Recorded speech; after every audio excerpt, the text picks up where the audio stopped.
Hi, everybody. Whoa, yikes. I have to use a mic for this intimate group, but we are recording tonight's event, so that's why we're using microphones.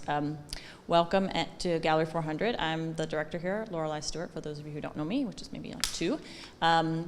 Thank you for coming. We're so happy to have Lucie Stahl, Will Benedict, and Tom Humphreys here with us, both for tonight's conversation about their work, but also to be creating work here for the exhibition, the program curated by Michael Hall, and the opening reception for that work that they're producing will be on Friday from 6 to 8. Tonight I'm going to let Michael introduce the artist, but I just wanted to highlight a couple things for you, so hopefully you can come back. As I said, the reception is on Friday. Next week we'll have a screening of works by Laura Provost in conjunction with the exhibition. She is in the Courtney Blades show, but we'll be screening a number of her video works, and she's a really interesting artist, so please come Wednesday night. That will actually be in the gallery space. Our future Voices lectures include a really fantastic lineup.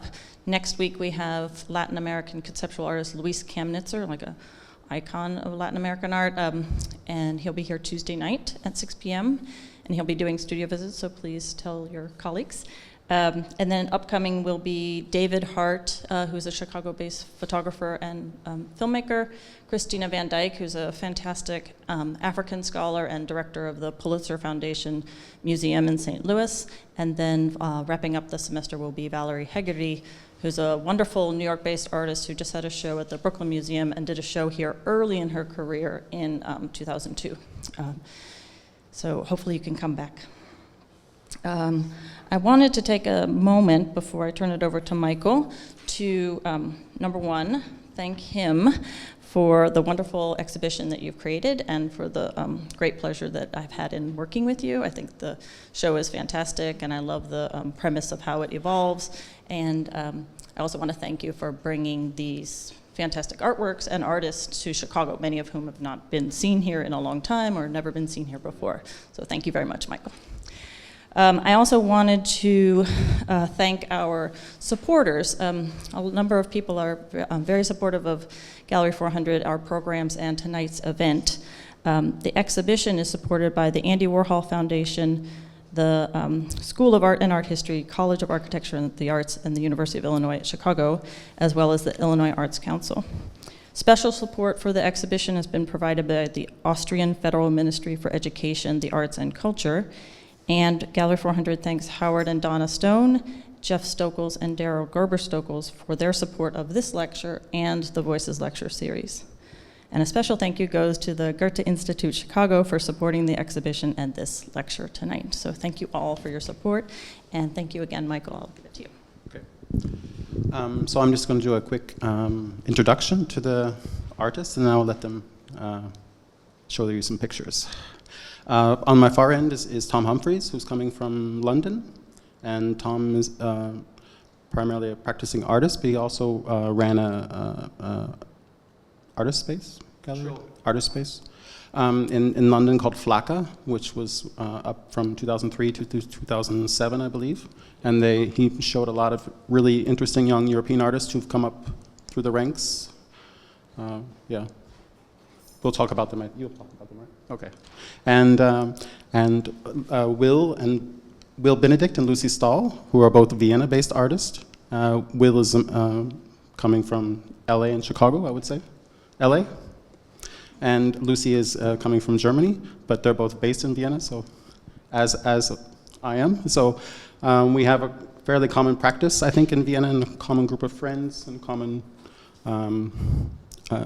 I would just say a healthy dialogue of what's going on in Vienna, and they were very necessary to invite for the show to have a very thorough exhibition about maybe what's happening in Vienna from my perspective. So I will leave it at that. And also they had a very nice space in Chicago called in Vienna called Pro-Choice, which they'll also talk about, and they also ran a bar called Lotion Liquor. And hopefully they'll maybe show some pictures of that. And I think it's important to the whole concept of the show, this idea of collaboration, and also maybe I think you'll see their curatorial input into the show for part 3. So I will leave it to these guys. Thank you.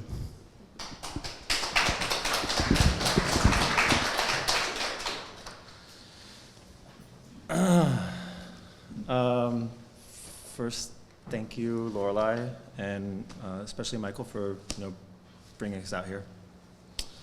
I think we're going to have to focus a bit on the idea of collaborating, because to talk about each of our individual practices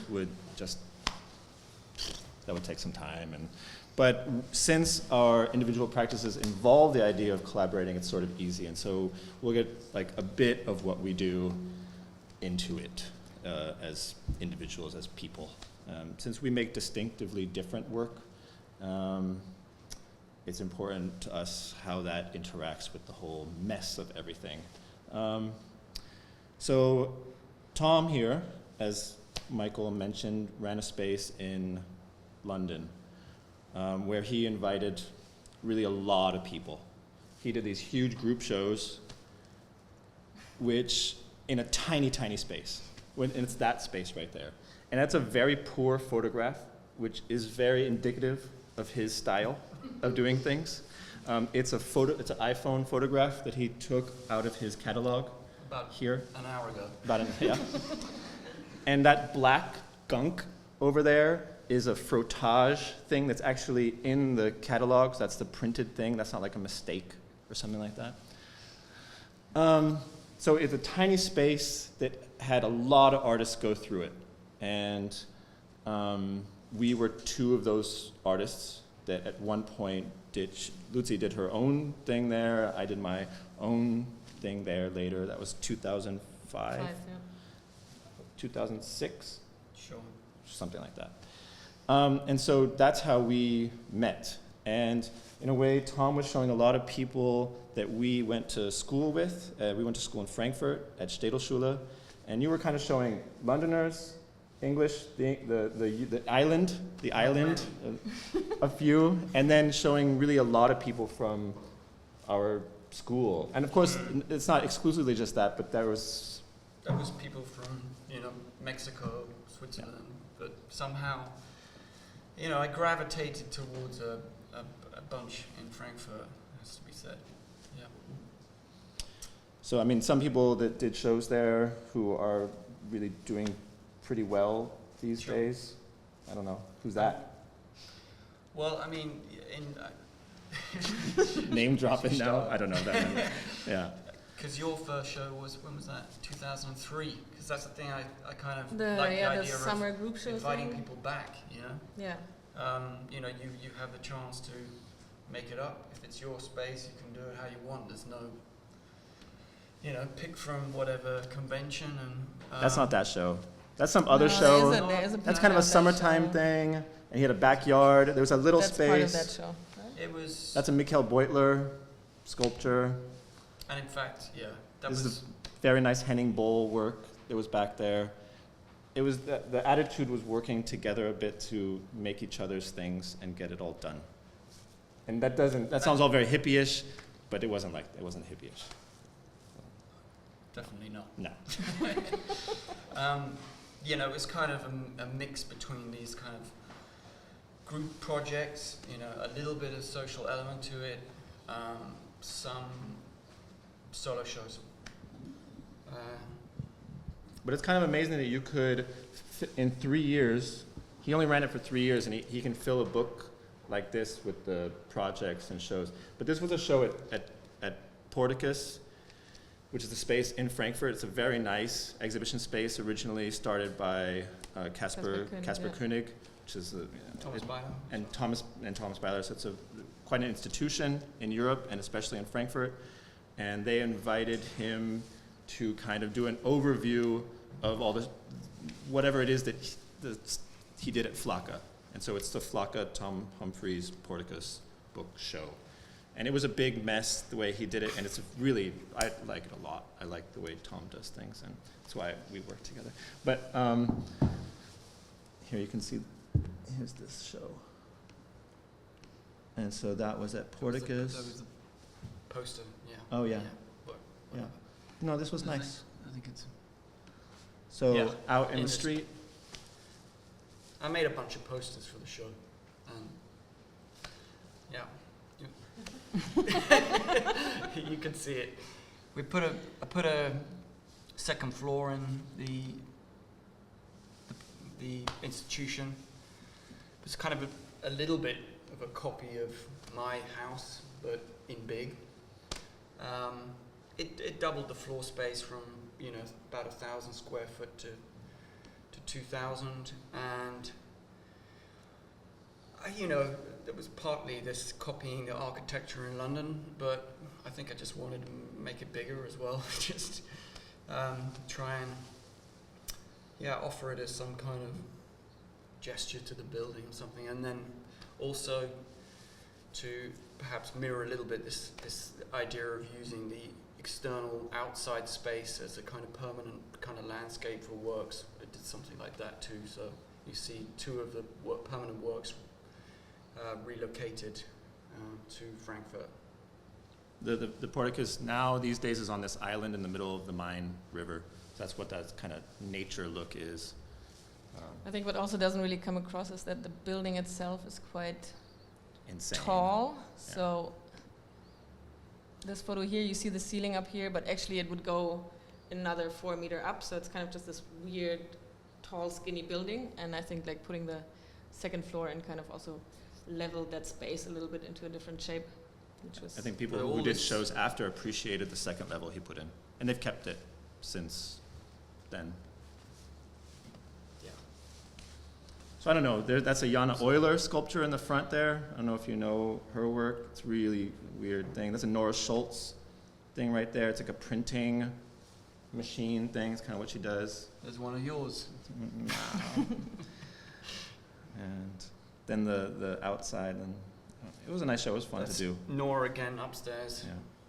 Carla Black. So it's a little bit repeating what was down stairs on the upper floor.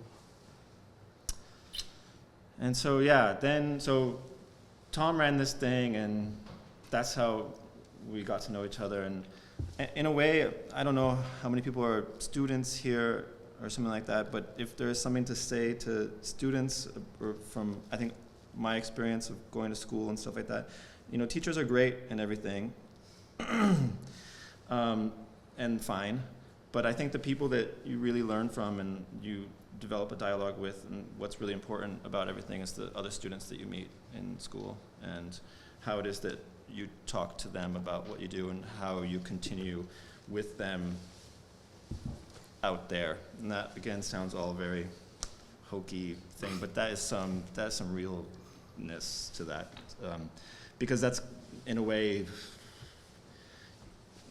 it's not so easy out there. You gotta and so then that was over in when did your thing finish? 2007. Yeah. And then we started a thing in Vienna when we moved there, when we finished school in Frankfurt.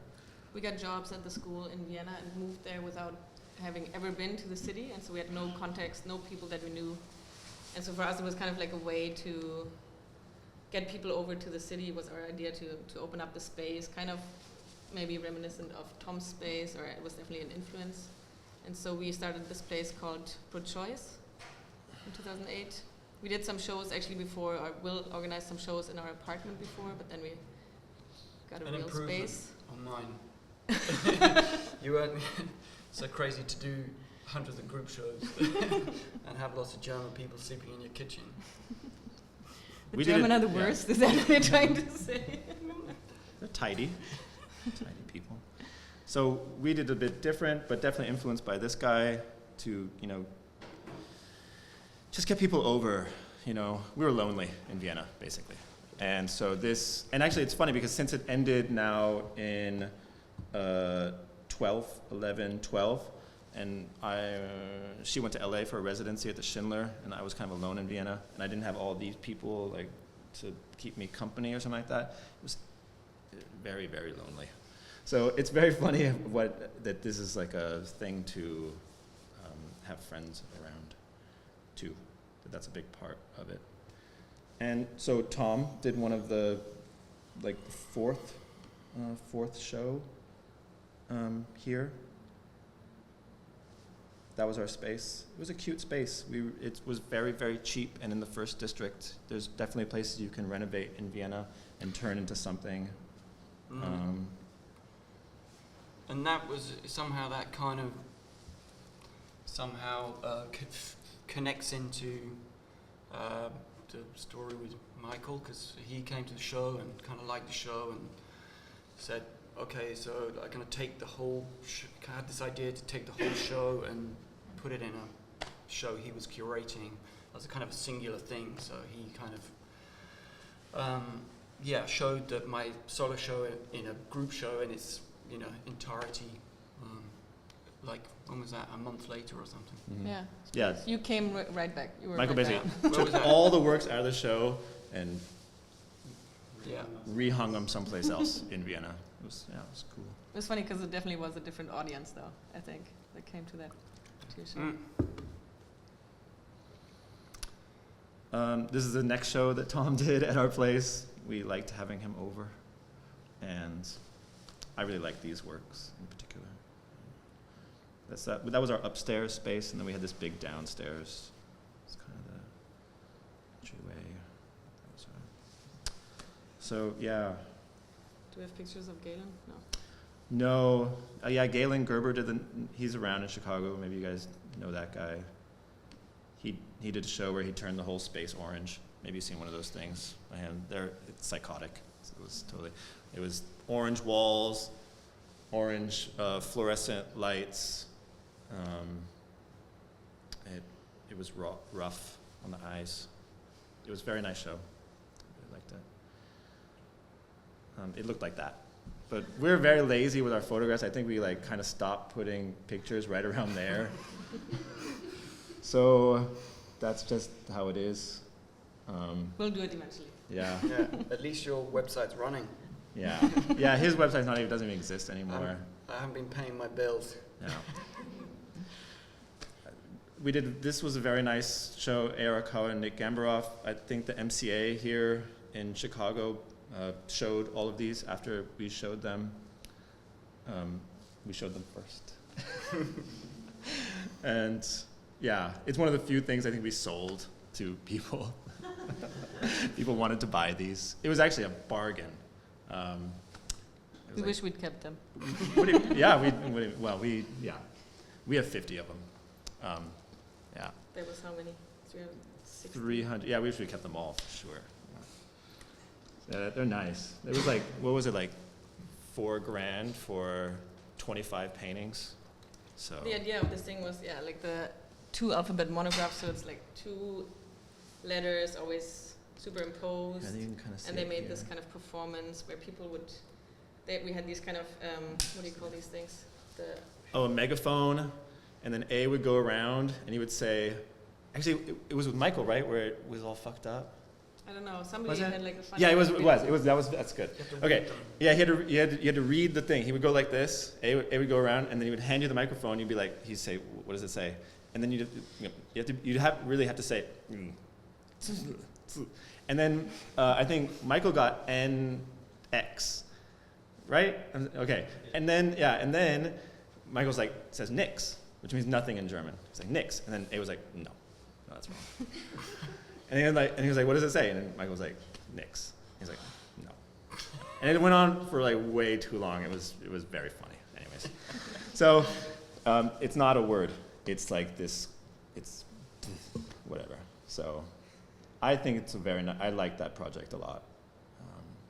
We invited them again also. They did a different performance with judo belts. We Similar don't have idea. no pictures of that, right? No. No, that's the invite.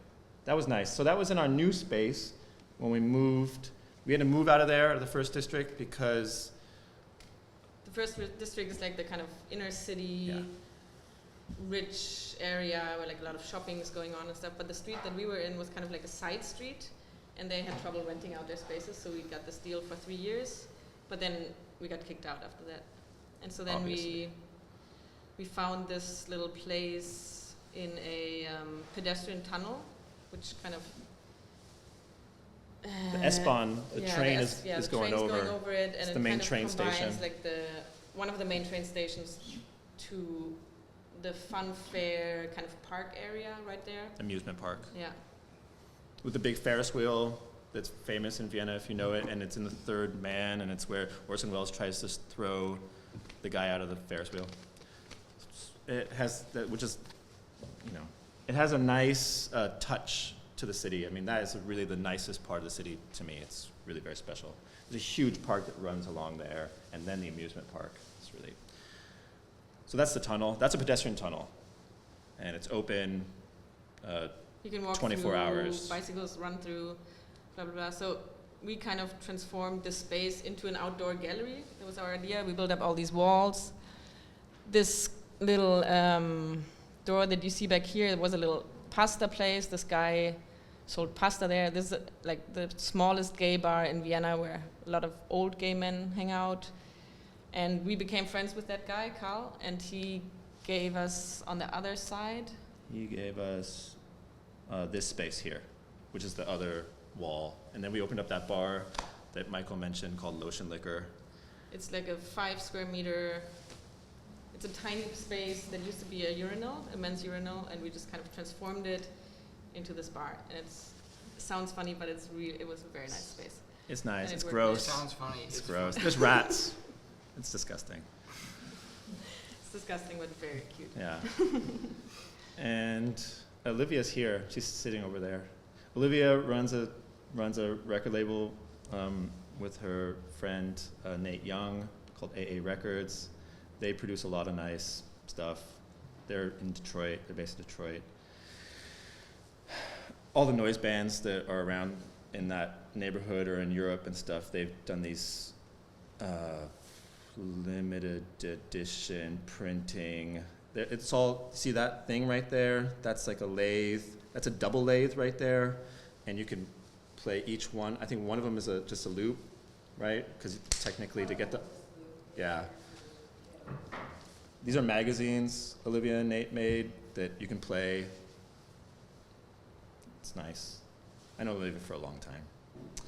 And she runs a space now in Detroit called What Pipeline.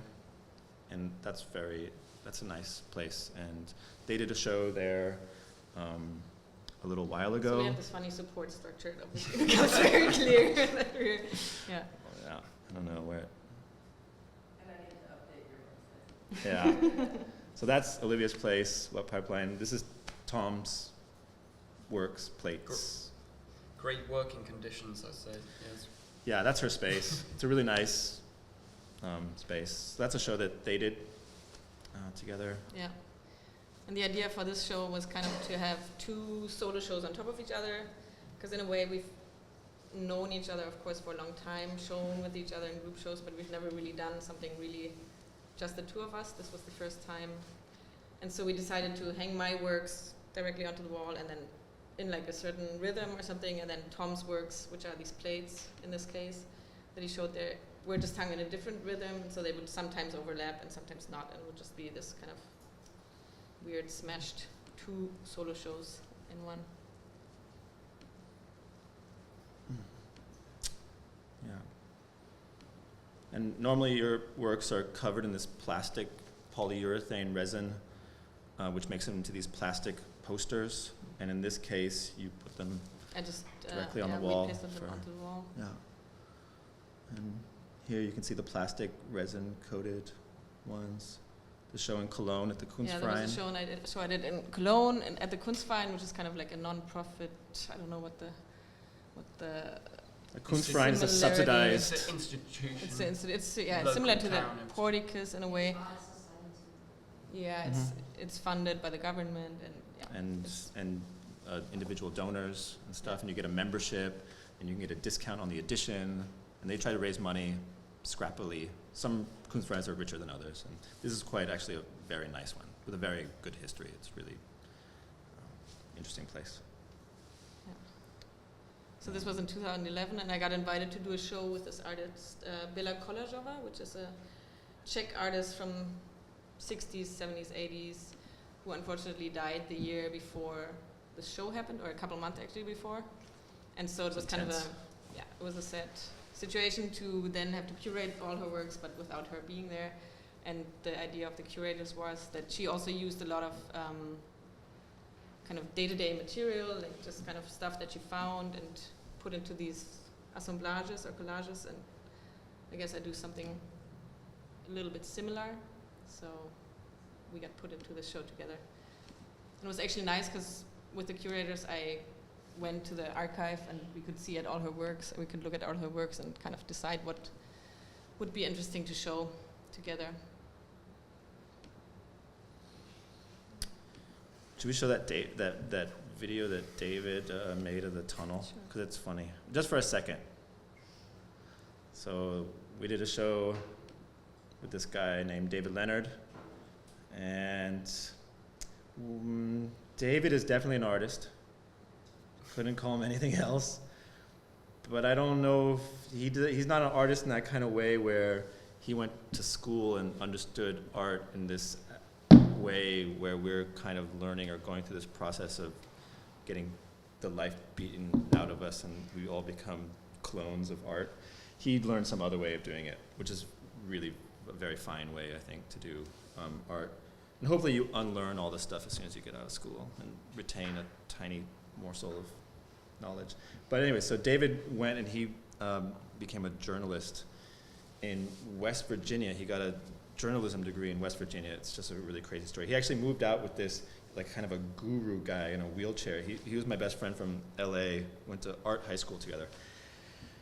And then he kind of dropped out of that and then went to Florida and became a anchor man, a newscaster for the Tampa CBS News. And he really is on the news, like on the news doing newsy stuff. Like here, you can get an idea. This is him on KTLA News. And as most parents were trying to get their children out of the path of destruction, one man actually took his son in to see it firsthand. This is after he did the Florida 20 thing. years later, he's made a documentary from those pictures that he took on April 29th, 1992. We're going to talk to him. You're watching a special edition of the KTLA 5 Sunday edition.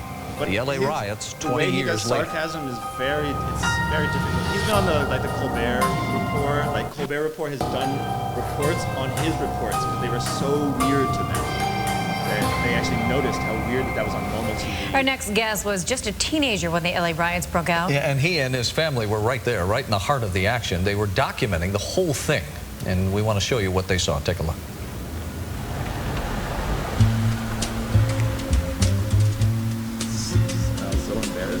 Hard to watch. Bugs in his stomach, I get anxiety from it.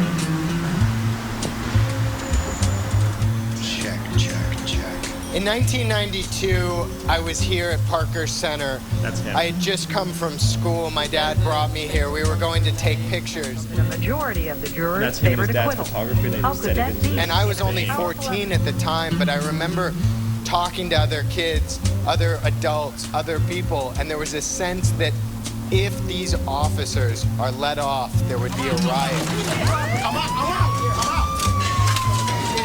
So when my dad heard... Anyways, the point is not. So we invited that guy, and I think it's the best show we did in the tunnel. It was also the first show. It was the first show too. And then, so here you can see the tunnel, and he put cameras everywhere in the tunnel, and he painted the whole space chroma key green and the floor, and interviewed people for a week, and he made this this thing. And so it's kind of like the whole scene, like the people from the bar, Fake. everybody who comes through. Maybe you want to talk about the color green. Building chlorophyll, for example. So this means it's the plant is living. So green is for me something like hope. It always depends on the context how you see a color. Describe the color green. What is it used for? What it just pops into your head? Well, green. Well, my first point is a green light, the go light. That's my first impression when I heard green. Like mixture of blue and yellow? I don't know much about the color green. I guess it's that's what's used in videos so that you can take off the background afterwards. Why do you think they call it the green zone in Baghdad? Well, it's a little bit ironic because green is a kind of Islamic fundamentalist color. So maybe they meant that's the one, the border that keeps it out. It's the color of Hamas, that's the color, usually green is Islamic fundamentalist color. Wow. But not exactly that kind of green, more darker green. Forest green. No, not exactly forest green. I come in. Okay, before I embarrass myself. So I like that show. Me too. Yeah. How did you present that in the talk? We showed. It was The just. show It was really that whole. was the whole week. It was kind of like a performative piece in a way. So the invite was more like you can come anytime in that week. It's going to go on. So he interviewed all the people that came by, and then at the the last day, we had a video in the bar. People could come see it. But I think he even continued filming at the opening night. So it was just like this crazy ongoing thing. I think most people probably saw it on the internet right there. He actually didn't even finish the film because it was he was still filming, and it was this whole process of getting all the material. So the film was super short and weird. So he kind of edited it all afterwards, and the show was strange. His other work's weird too. Yeah, it's pretty weird. Chewbacca dance battle. That's just a real report on the news. The one that got onto the Colbert Report, he did a report, one of those paranoid reports, where don't let your kids sit on Santa's lap because they're going to get SARS from his beard. And he kept repeating, SARS is in the beard. So that, yeah, Colbert Report picked up on that one. That was a bit. How did Colbert pick up on that? It was just on TV. I think they just scanned tons of news reports to then make fun of it. But that one was already so full of fucked upness that it was just, so they just did a report on his report. So it was an actual KTLA? Yeah. It wasn't KTLA, it was Tampa Bay affiliate of CBS. I know. He gets in deep with these things. Last time we were in LA, he took us on the O.J. Simpson, the ride. The ride, the tour, the ride. It's up here. The Fatala tour. Yeah. No, Fatala tour is different. Fatala tour is different. The ride, the chase. That's The ride, the chase. It was very chaotic. We had to sit in a car for about 3 hours because we got stuck in traffic with this succession of cars, all trying to keep up with each other, and it was insane. And he was talking on a thing, and if you kept in a certain distance, you could hear it on your radio, and he was giving the tour.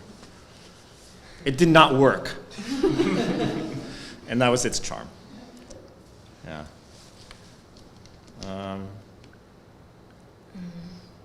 So, I don't know.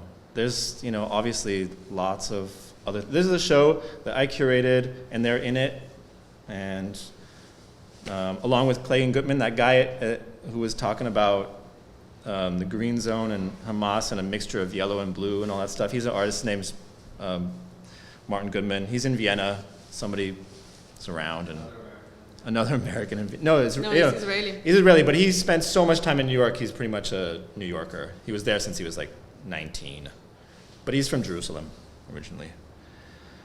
I don't know.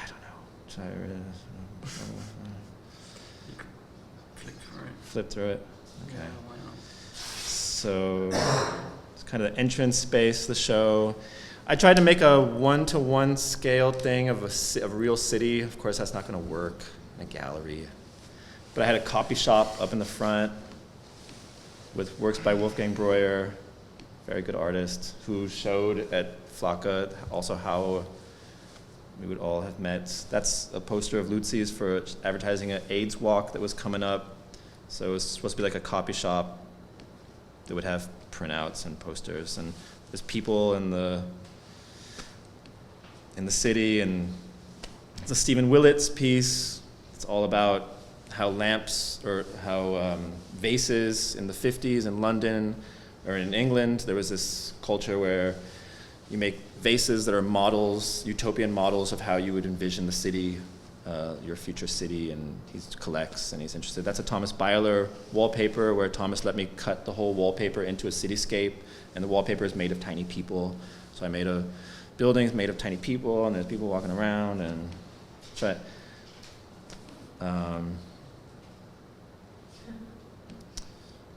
Pentti Munkanen. Pentti sent us this picture a couple days ago. He runs a very nice space with Liz Craft in LA called Paradise Garage. Lucie did a show, the second or third show there a little while ago.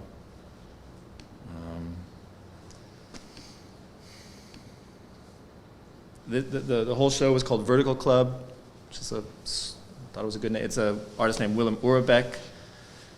In Europe, he's kind of known, but also kind of obscure. He was just blowing up people from magazines and blowing up them to life size, and then he says that they're in the club now.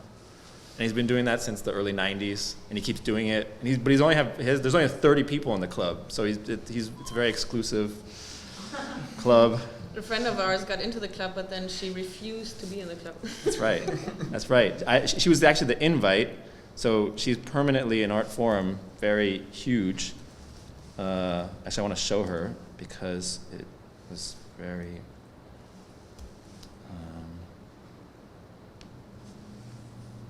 Come on, here she is. Here she is. Shelley. Shelley refused to be in the club, and she made him take her out of the club. After she saw that ad. I don't know. It was funny at the time.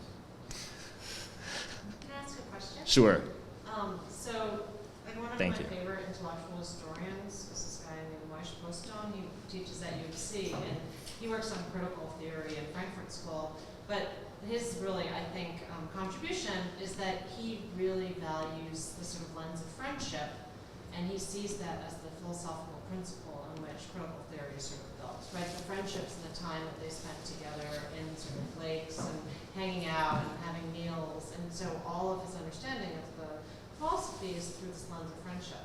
And it reminds me a little bit of what you're talking about, the sort of, when I'm wondering, like, what is the aesthetic principle that you are using as for your curatorial work, whatever, which is this sort of friendships that you have built in this sort of network.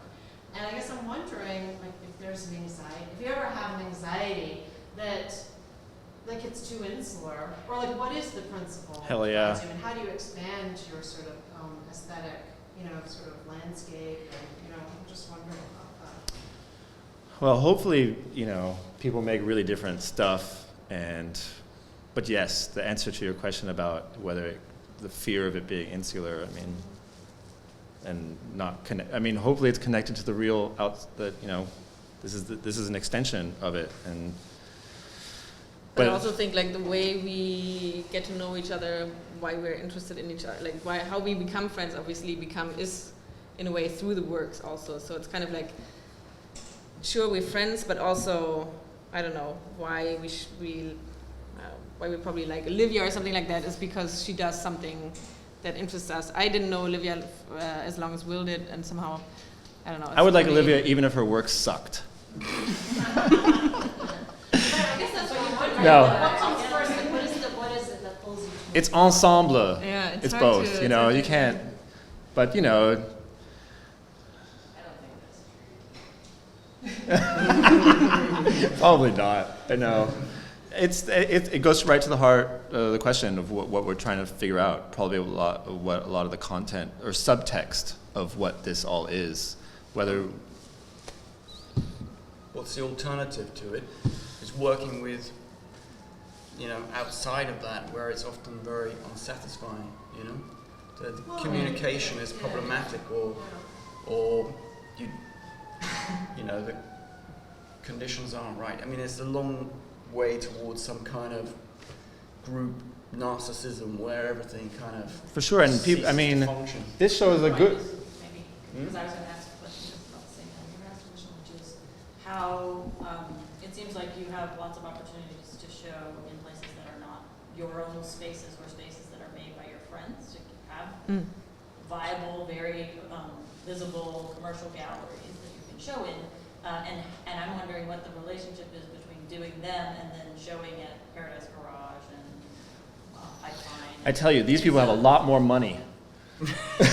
But actually, yeah. So I could never. I'm interested that you're doing both things. Yeah. And, like, I mean, actually, I think the Paradise Garage is maybe a good example for me because I did work there, so their space is really like a literal garage, and it's connected to their house, and it's kind of their whole place where they're both artists too. So they work there, and of course, in a way, it's more interesting to work with other artists on the show. They bring in other stuff and all this kind of thing. But also, for example, I cut a hole into their wall, and you could look outside. I don't know, you can just do totally different stuff than what you can do in a commercial gallery or something like that. So that's kind of the interesting part to be working with. Yeah, and I hope that, I wasn't, I didn't really say no to too many things back in when I was running my place. That whole thing of just like kind of, there's a certain kind of degree of trust that kind of, helps sometimes. And it's perhaps that whole thing of being able to kind of make new work.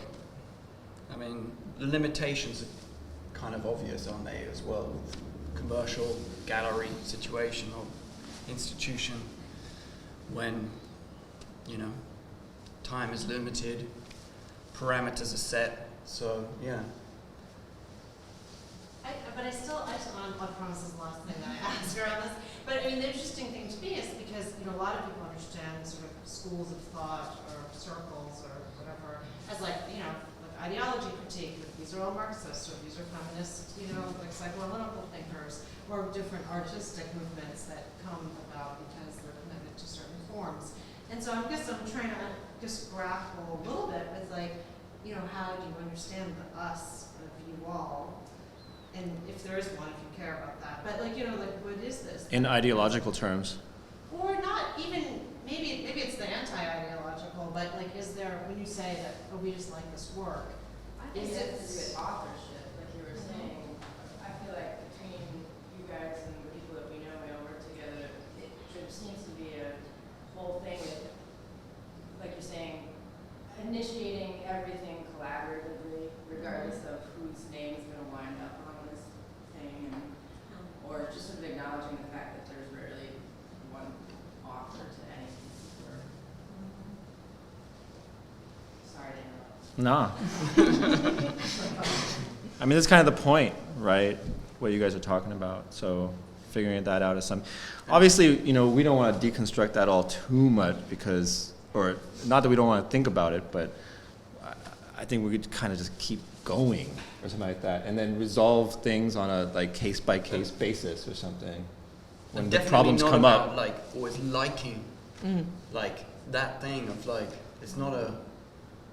it's not about that sort of a kind of niceness of liking each other's shit or something.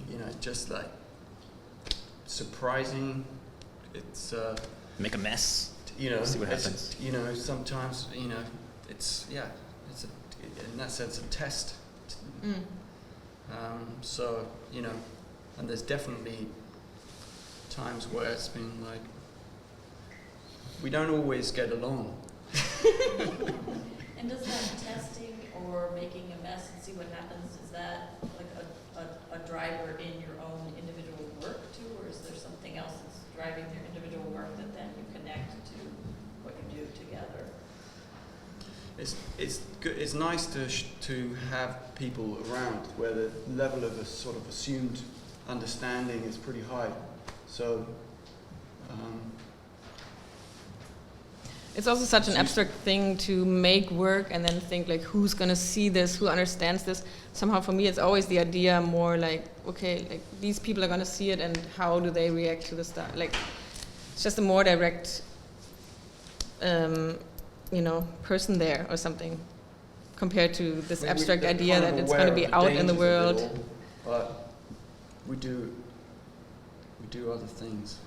So hopefully it's okay.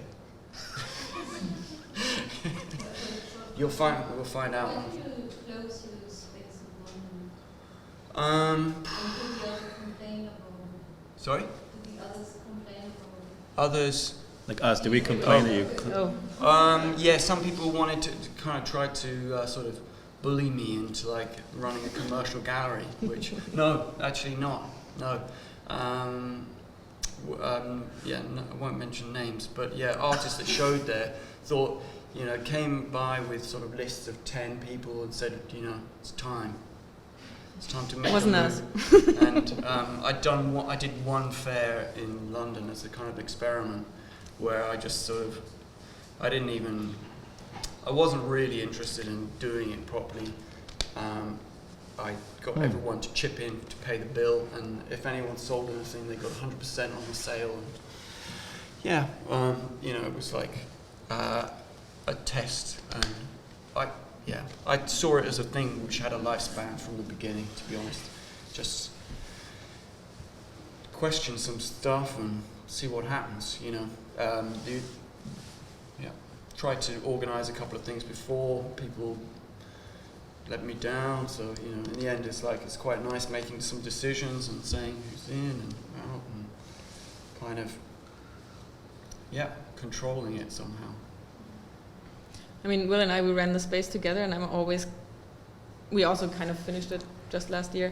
I'm always very surprised that you ran it completely alone, because it's so much work. It's kind of exhausting to a point where, like, in the beginning it's all fun and like people come over, but it's at a certain moment it's just so much work somehow.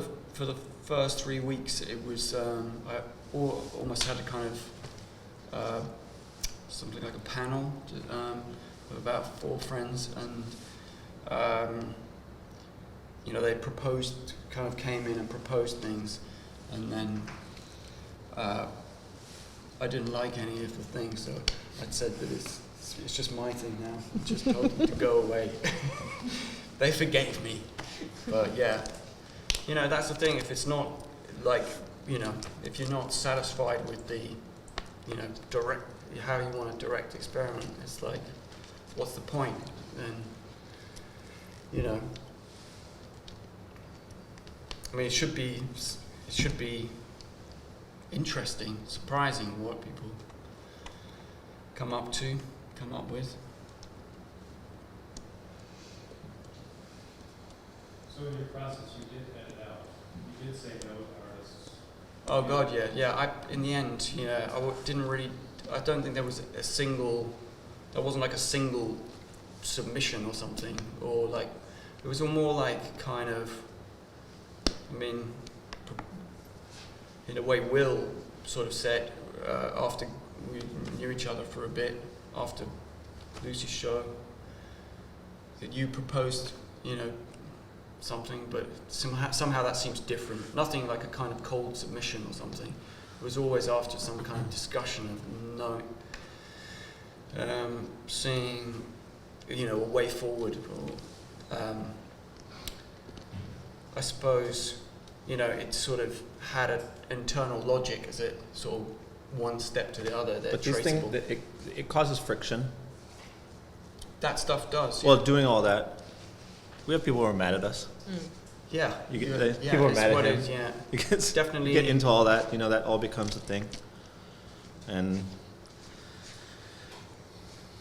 But then. But it's not hard to, in a way, to kind of kind of put together an exhibition, you know, the basic, somehow, you know, what you start with, you know, you don't need too much, a room and some stuff and a title or something. But it's also surprising how serious, I mean, to us it was kind of strange, because after a while we really got a lot of basically applications in, and that was such a strange thing to see that, sure, we took our space serious and stuff, but suddenly it was seen like a commercial gallery or something, and that was a very weird shift which kind of became annoying after a while too, because then, I don't know, it just became so official, which in the beginning it wasn't, and it was kind of the nicer way to just, you know, not even deal with that somehow. So it's a weird thing, I don't know, when you get these letters in and some of them are desperate, and I don't know, you probably had that same situation. I had it too, yeah, I had it too, yeah. But then, yeah, I think every commercial gallery has those, and every institution, people propose things.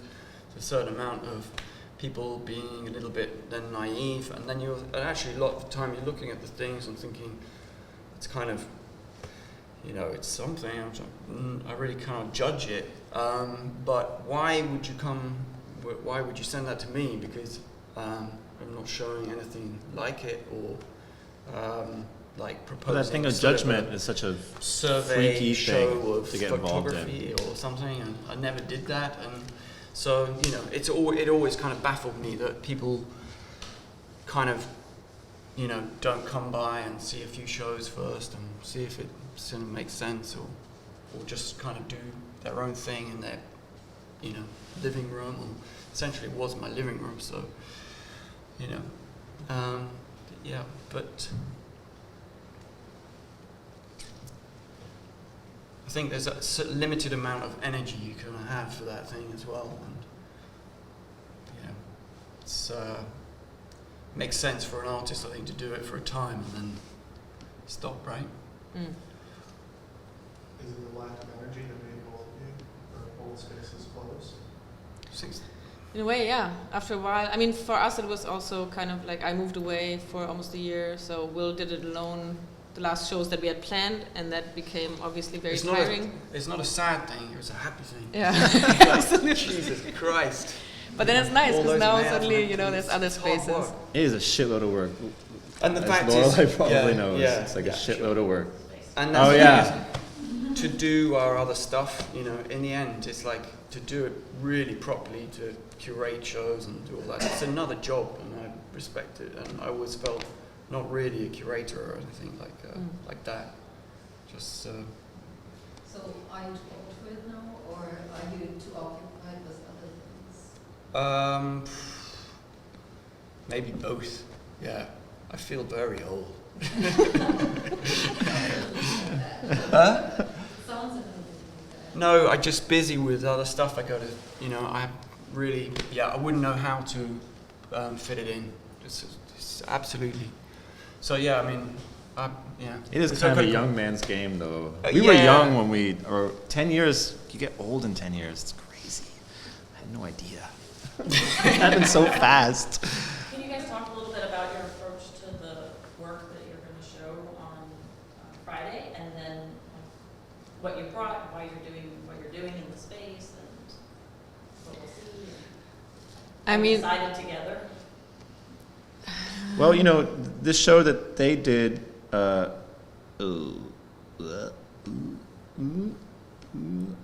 together, that was the first thing, right? We thought that we could do we did a show in Toronto all together. Maybe show that, and then you can see the show because that was the only other show we ever did, right? Just the three of us, right? Before? I forgot about that. Say again? Yeah.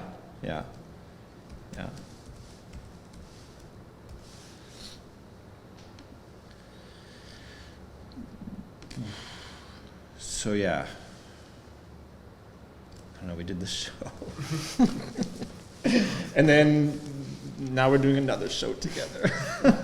But they made that piece up there in the corner together. Tom makes those plates that you saw. Lucie makes these plastic posters. They made a poster of the plate. Lucie and I made these stomach tables that you saw in the this show, in the thing, and now I'm lost. And stomach tables. We thought that was very funny. I think maybe how this show, in a way, this one is maybe different because we didn't communicate so much before we all came here, and Tom just brought a bunch of prints that he had made that we've never seen. So in a way, we didn't really discuss what we would show, how the show would come together. But then somehow, weirdly enough, like I guess there's certain subjects and things that we all work with or that somehow relate, and suddenly the works that we chose all become quite close. Or you could read it in certain ways that we didn't anticipate before, which is kind of a nice thing that, in a way... About the one for here, not... Yeah, the ones for that we're doing here, which... I mean, the chance thing, you know, Yeah. I mean, it kind of played out a bit here, but you're right, it was kind of a little bit more constructed, maybe. But, you know, when you're making the show, you know, you don't want it to be boring. The whole experience of putting it together. Yeah. And we don't want to experience. We don't want it to be boring for you guys either. Experience too many, you know, beefs. So you hadn't seen what he was bringing, but then once you opened it yesterday, then you saw some connection. Well, I hadn't seen it's, your. For example, I don't know. There's things. some works which I mean, we of course we know the plates, but then there's like, I don't know. He makes these kind of condom prints.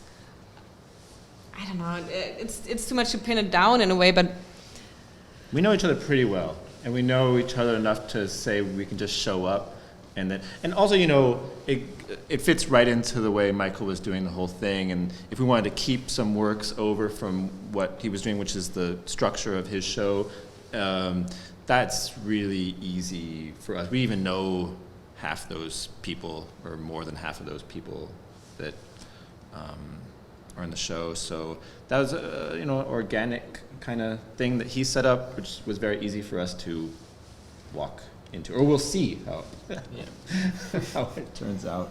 But I think that's something that we're comfortable handling and we enjoy. This has been fun so far. So. But in a way, in a way, Tom said because he brought a certain, like some new works that we didn't know.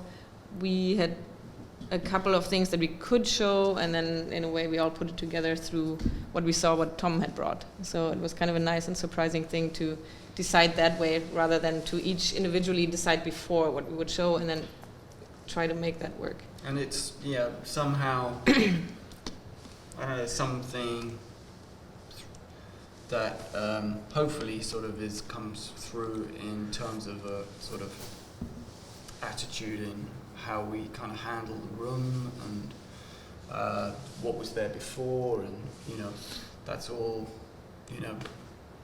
kind of brings somehow Michael into the thing. It's sort of a sequence and this series of decision making, which is in a way all it is in a way. I think maybe if there is a kind of a thing though that Lucie just did a show in Milan, and she really got involved in this vocabulary of agitprop and kind of a didacticism of images, how images tell you stuff, tell you what to think and stuff, and that goes, and of course she's joking, but she's also very interested in it, and we hang around a lot, and so then I made some things like that too. And then in a way, Tom kind of knew we were in that mindset right now of looking at crass posters and whatever. Yeah. And I think that maybe this show will have some flavor of that. A semiotic interest in propaganda and teaching and the signage of political thinking, how it is that we can read a political message or something like that. And we're doing that, I think, with some distance, but that is something I think Lucie and I, we're both very interested in that idea of consumption, but I think we've always approached it very non-didactically, always pointing to ourselves, always, saying we are very responsible for the problems out there. And I think now we're trying to flip the reading, flip the semiotics around and see what that all is to point out and to point in, and that way, and make a mess again, maybe a bit out of it, and see what it all means. Does that make sense?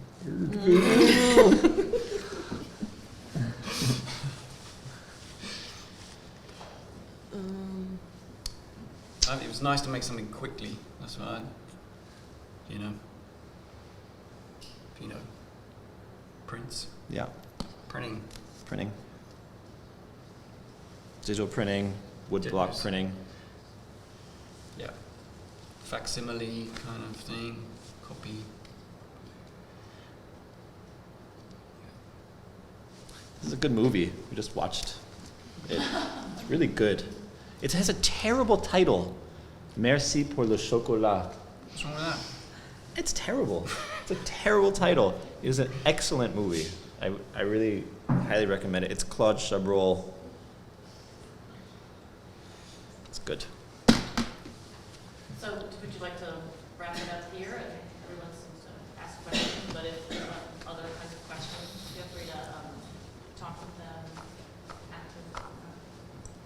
Thank you very much for tonight and for concluding. That's right. Yeah, thank you.